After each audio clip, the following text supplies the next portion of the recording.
And welcome back, John Morris Show on a Wednesday. Look who's here. Oh. Jerry Hill is here. We're back Welcome together. in. I know. It's I been a love minute, it. right? I love it. I gave you the option. We Yeah. could have connected on StreamYard, which we've done the last few weeks, or Right. come in, be in the studio, and you're here. I'm here. You found us. Well, I kind of wanted to be seen a little better, you know. I mean, the StreamYard, the link's fine. Right.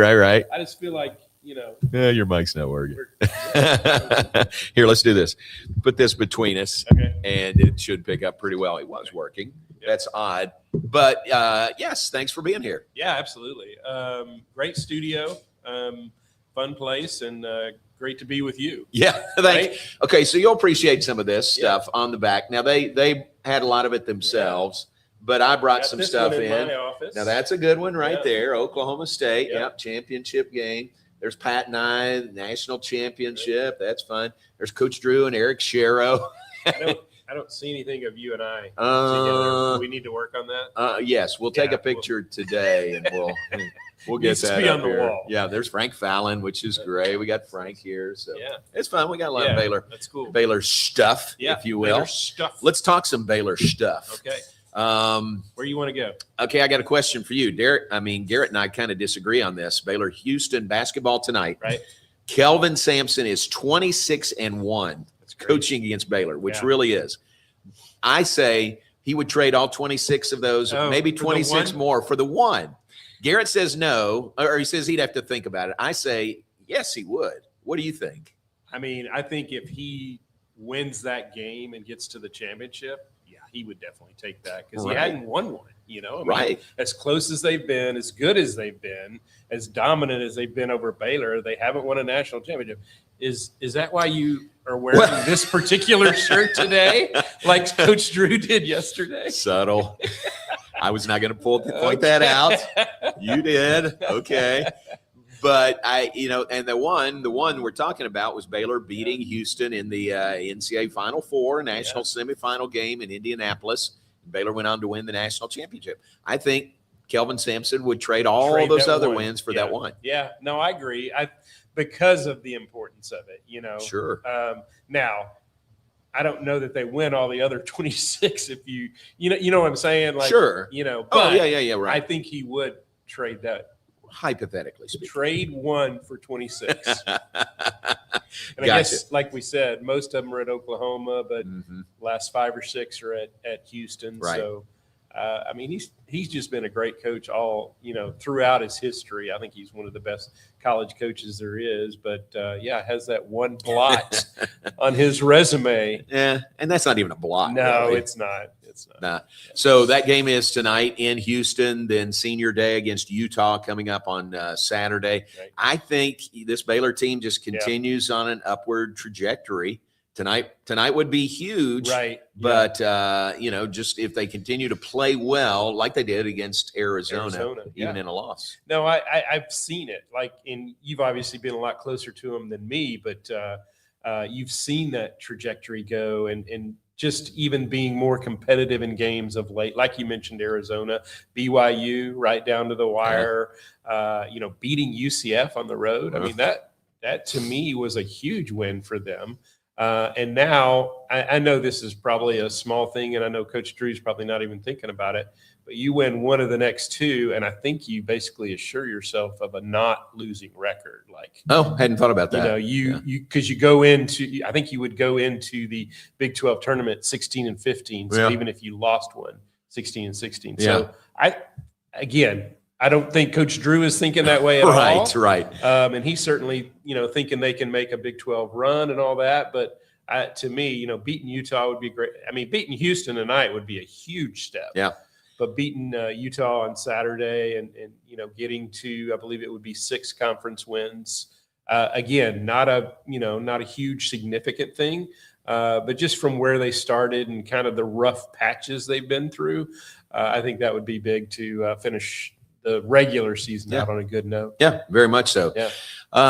And for Coach Drew, he's sitting at 499 career wins. That Yeah. includes his 1 year at Valpo as the head coach there.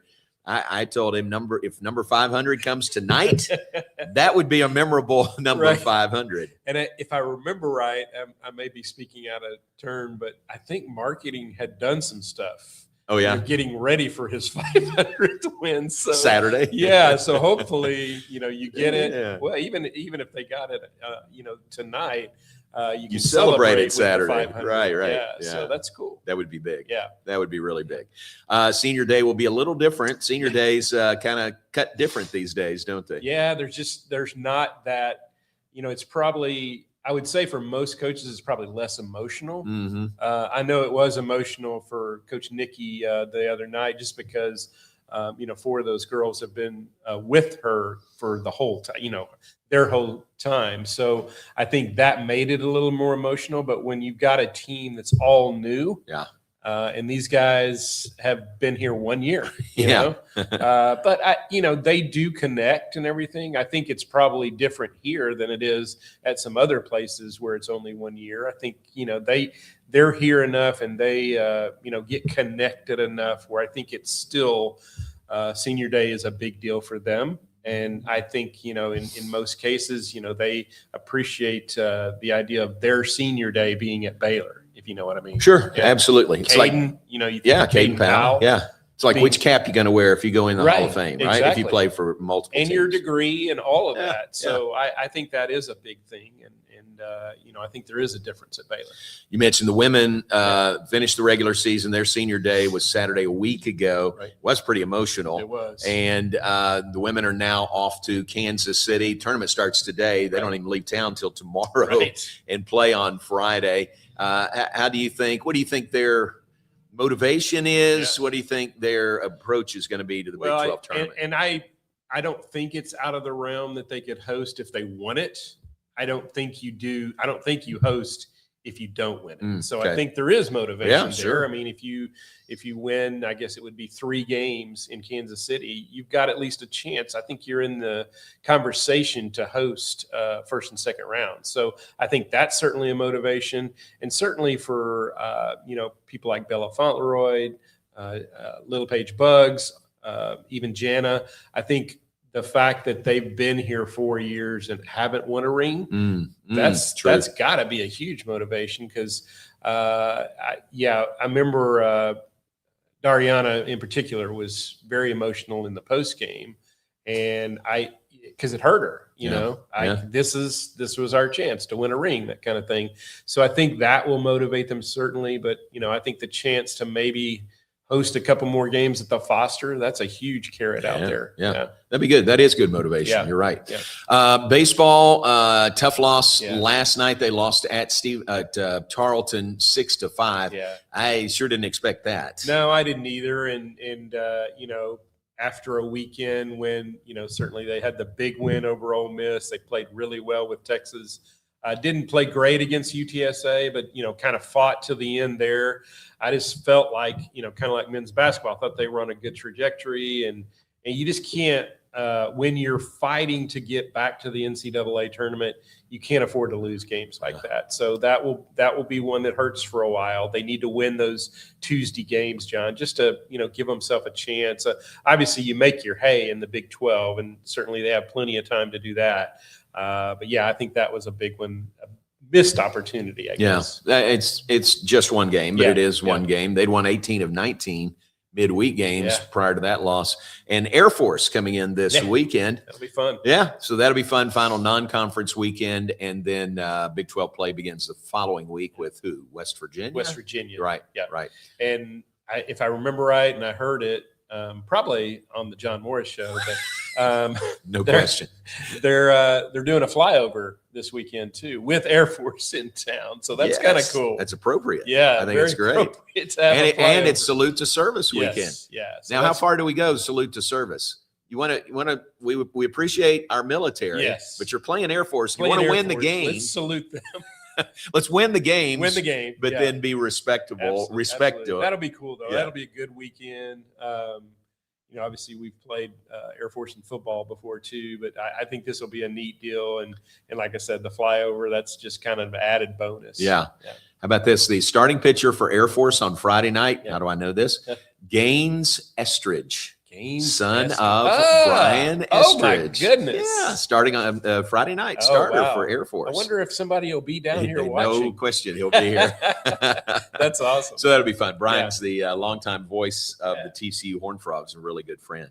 Softball they won last night 4-0 over SFA. It looked like Kreger had a really good performance that was in a the big circle. deal for her to have that kind of performance and really give them a lift. It was one that they didn't really control until late, but she kept them in the game. She kept them off, because I remember there was one inning fairly early where they loaded the bases but weren't able to score. So again, she was able to work out of some damage, but had a really good game, and that gives them some momentum going into the conference opening series this weekend against Iowa State, a team that just seems to always give them trouble. I mean, it's one of those where it doesn't make a lot of sense. Like Baylor is traditionally and certainly usually the better team, but have struggled to beat them, whether it's here, there, in the tournament. Yeah. So you'd like to kind of get that bugaboo out of your way and start conference in a really good way this weekend. I can remember Big 12 tournament. Yeah. First round game, I think, lost to Iowa State. That was just crushing. And it was one that I if I remember right, John, it was one that they needed to win, to get to be able to go to a regional and stuff. So again, it's Iowa State's had their number. There's other series like that, but for whatever reason, Iowa State softball has had Baylor's number. So Baylor needs to turn that around this weekend. All right, get them at home Friday, Saturday, and Sunday. That is softball at Gatterman Stadium. Yep. What else? Golf? Spinning the wheel. Yep, spin the Golf wheel. Just finished a couple of tournaments Monday and Tuesday. The men with their highest finish ever. They had to pivot because they were supposed to go to Cabo for a tournament. Not their highest finish ever. Highest finish in 2 years. 2 years. Not their highest finish ever. Actually, it's their highest finish since winning the A&M Invitational 2 years ago. There you go. So, they played better. This was a different tournament than what they would have faced, a different field than they would have faced in Cabo. Much easier field. Stetson was really good. They won it, but Baylor was second. So a good finish for them. And before we move on, and the schedule changed because of sort of the unrest, travel, right? And safety concerns there. Now, and I know this was part of the reason why the players were upset was Baylor was the only one to pull out, but Baylor was pulling out faculty that were down there for missions or whatever. They were pulling out faculty, so insurance wouldn't have covered the trip. And safety's got to be your number one concern, John. Right. So, that they did that. So they pivoted, found a tournament to go to, Sam Ryder Intercollegiate in Daytona Beach. So they couldn't go to Cabo, so they went to the beach, Daytona Beach. Not bad. And then they go to Myrtle Beach in a couple of weeks for a tournament there. So they're just staying on the beach. And then the women really struggled this week. They had 8 consecutive top 5 finishes. Had really been playing well, and just Jay said it.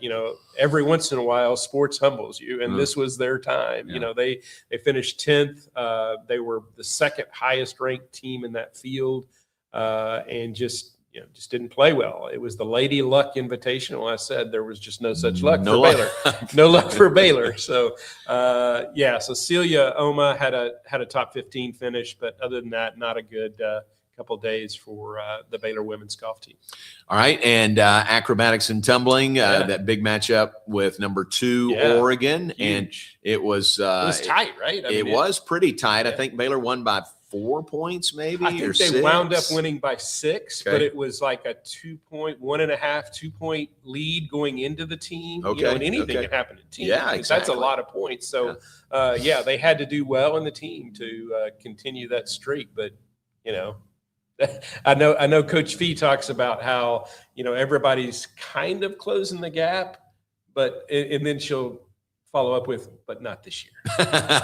They're not going to catch us this year. She is so competitive. Yeah. But she looks at it 2 ways. She wants the sport to grow. She Yeah. wants teams to be better and get closer to Baylor, but she don't want to lose. But not right. that close. Not this year. Not this year. That was a good win. Yeah. 54 now is the streak. 54 in a row. 54 Yeah. straight wins for Yeah. Baylor acrobatics and tumbling. And her only 2 losses in her Baylor career are to Oregon. Yeah. So, Yeah. that's why there's always a little bit more, going into that matchup. But yeah, one again. That's not headline news anymore. No, not really. It's good, but they never take it for granted Yeah, either. absolutely. All right, what else? Well, Tennis? track and field. Oh, yeah, just track and finished, field. Yeah. At the Big 12 Indoor Championships. Molly Haywood, the pole vaulter, won her 4th consecutive Big 12 title, combined indoors and outdoors. So she's obviously kind of dominated that event over the last couple of years. And then DeMario Prince broke his own record in the 60-meter hurdles, was the silver medalist there at the Big 12 Championships to a Texas Tech guy named Malachi Snow, who won the 60 and 60-meter hurdles, Wow. both with meet records. So Wow, really? he had a pretty good meet. And overall, I thought it was a good meet. It was kind of dampened a little bit by Tariah Kelly getting the flu and not being able to run. But overall, I thought it was a good meet. And then they head to NCAA indoors in Fayetteville, Arkansas next weekend. And that's a shame for Tariah because she had the nation leading time, didn't she? In the 200? She was number 2 going into this meet. She at the beginning of the year, and she was running at that same track in Lubbock there. She had a world leading time when she ran that initially, but she's broken her own record a couple of times, and she was going into this meet, and now still she's undefeated in the 200 meters. She's won every 200 meter prelims, everything that she's run so far this year. And she had already qualified for the NCAA indoors. So even though she missed the Big 12, she's expected back. Yeah. And, I think just the fact that it was the Big 12 championships and this was her last one, I think that probably hurts. But yeah, now she still has a chance to win a championship and even a bigger one. It would have been a great matchup with her and the TCU sophomore India Mayberry, who swept the 60 and 200 again. She's just a sophomore. She's won every Big 12 event she's been in her 2 years at TCU. Pretty good. That's pretty good. Pretty good. Would have liked to have seen that matchup. Yeah. All right, very good. Yeah. Anything else? I think we're good. You mentioned men's tennis there briefly. They get number 1 Ohio State on tomorrow, Thursday. So that'll be a great matchup. And where is that? It's here. Okay. Yeah. So a big matchup there. I'm trying to remember what they did this past weekend, John, because I know they lost one. Yes. That wasn't Wake, was it? No. It was after Wake. Yeah. But anyway, they're ranked number 10 in the nation. I mean, they're good. Women's tennis almost came up with a big win against number 6 Arizona on Sunday. Went right down to the wire. Literally last match on the court, lost 4-3. It's got to be encouraging. You always want to win, but when you take the number 6 team in the country down to the wire and lose like that, that's got to tell you, hey, we can be pretty good if we put it all together. Yeah, very good. All right, thank you very much. Everything, right? I think we hit them all. Yeah. Thanks. We could do, we talk about spinning the wheel. Spinning the wheel. We could do a visual. I think we need that. Garrett, work on that, will you? Like a visual spin the wheel of Baylor Athletics. We can figure something out. Yeah, and whatever comes up, that's what we talk about. So I love it. That would be good. Appreciate it. Thanks very much. Thank you. Jerry Hill, my across the hall neighbor in the Simpson Athletic and Academic Center, and Baylor Insider, and all kinds of good stuff. Thank you. Thank you. Appreciate it,